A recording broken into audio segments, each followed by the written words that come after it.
Spain just did it. 500,000 undocumented migrants, legal, overnight, with the stroke of a pen.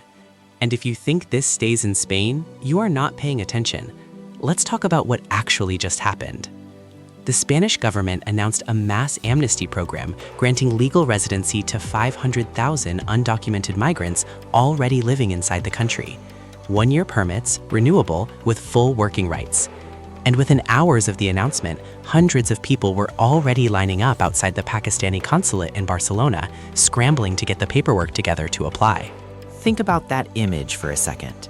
The ink isn't even dry, and the lines are already forming.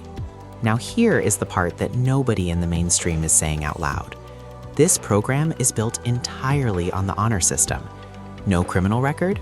Great. How do we verify that if someone comes from a country that doesn't share its criminal database with Spain? The answer is we largely can't.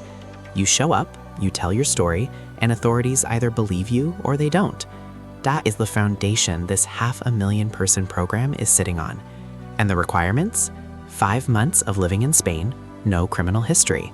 That's essentially it. So here is the question nobody wants to answer. If 500,000 people can enter a country without authorization, stay for 5 months, and then receive full legal residency, what signal does that send to the next 500,000 people thinking about making that exact same journey right now? Spain's Prime Minister Pedro Sanchez called this empathetic. He stood in front of the nation and said, "When did recognizing rights become something radical?" And look, that's a powerful line. It lands emotionally. But here's what he didn't ask. Where is the empathy for the Spanish worker already inside that economy who just watched the labor pool they compete in grow by 500,000 people overnight?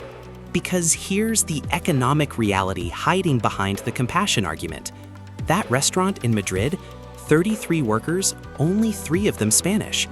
The manager says Spaniards don't want those jobs because the hours are long and the wages are low. And he's right.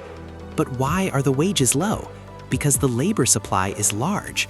And what does a mass amnesty program do to the labor supply? It grows it, which means those wages stay exactly where they are or go lower. The people this program is supposed to help are the exact same people it economically disadvantages the moment it passes. And then there's the bigger picture. Europe has been moving in the opposite direction. Country after country over the last 2 to 3 years has been tightening borders, increasing deportations, and responding to voter pressure on immigration. Spain just went the other way. And observers across the continent are not just watching, they're alarmed. Because if this works politically for Sanchez, expect other governments facing similar pressures to start doing the math on whether they follow. France is watching. The UK is watching. Every country with a significant undocumented population is watching. Because the open borders argument has always had a next step.